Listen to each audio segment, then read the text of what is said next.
미국 상공을 떠다니다 격추된 중국의 대형 풍선, 기상 관측용이다, 정찰용이다, 다른 나라에서도 관측됐다 말들이 많습니다. 김혜송 KBS 해설위원과 짚어보겠습니다.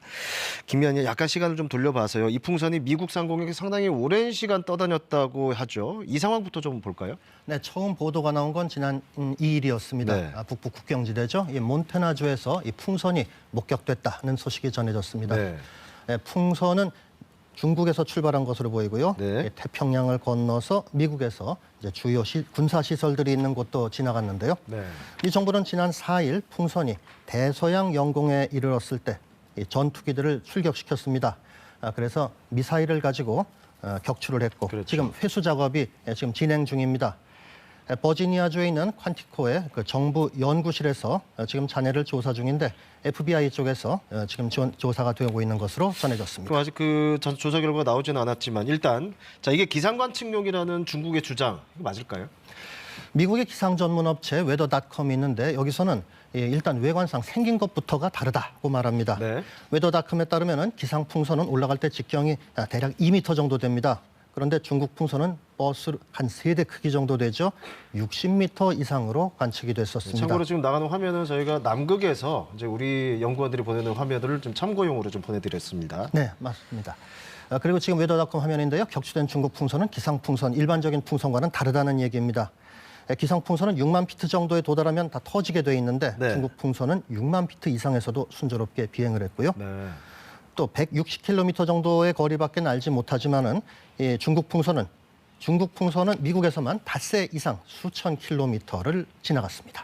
많이 다르긴 하네요. 근데 미국이 이게 정찰 위성이라고 또 주장하는 근거는 뭘까요?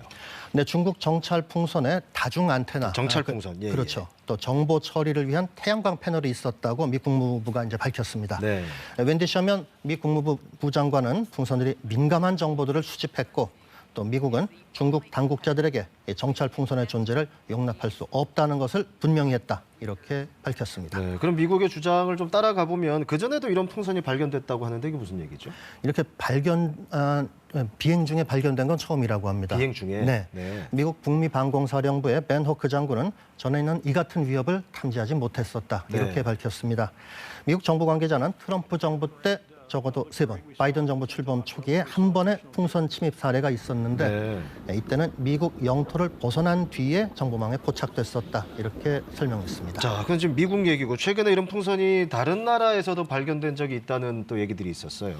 네, 카린 장피에르 백악관 대변인이 한 얘기인데요. 네. 미 백악관은 지난 수년간 중국이 세계 곳곳에서 풍선을 이용한 정찰 활동을 벌여왔다고 밝혔습니다. 네. 장피에르 대변인은 이 풍선들이 중국 정찰 부대에 속한 것이고 남미, 아시아, 유럽 이런 최소한 5개 대륙에서 중국 풍선이 탐지됐고 모두 정찰용이었다. 이렇게 설명을 했습니다. 네.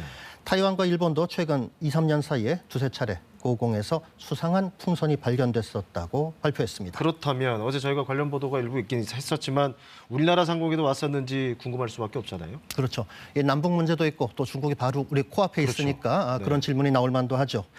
존 커비 미 NSC 전략소통조정관 얘기 때 중국 정찰 풍선이 세계 곳곳에서 활동을 했는데 네. 일부 국가는 중국 풍선이 왔다 간 것을 모르는 경우도 있었다. 이렇게 설명을 했습니다. 네.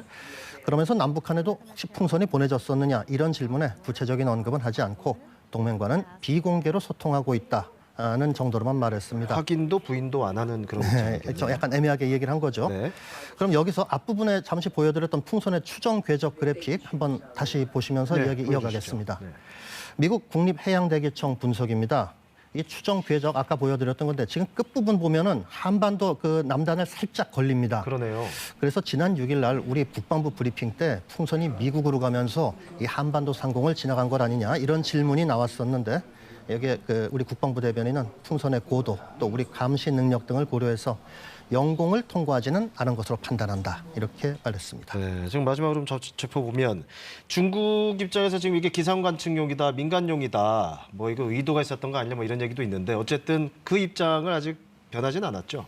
네, 중국은 이 풍선이 기상 관측에 쓰이는 민간 비행선이고 네. 통제력을 상실해서 미국 영공에 진입했다 이런 입장을 고수하고 있습니다. 네. 마오닝 중국 외교부 대변인은 이 비행선이 중국 것이다 그러면서 소유권을 주장하기도 했는데요. 그런데 마오 대변인은 풍선이 어느 기업 것인지 네. 또 세부 설비는 무엇인지 이런 질문이 있었는데 여기에는 자신은 관련 정보가 없다는 등의 이유를 들어서 답하지 않았습니다. 네. 다만 미국 측이 이 풍선에 정보 수집 장치가 탑재가 됐고 또 중국군이 배후일 것이라고 밝혔으니까 이에 대해서 어떤 반응을 보이지 않을까 예상됩니다. 결국 이 잔해 분석 결과를 좀 봐야겠네요. 자, 여기까지 듣겠습니다. 김혜송 해설위원이었습니다.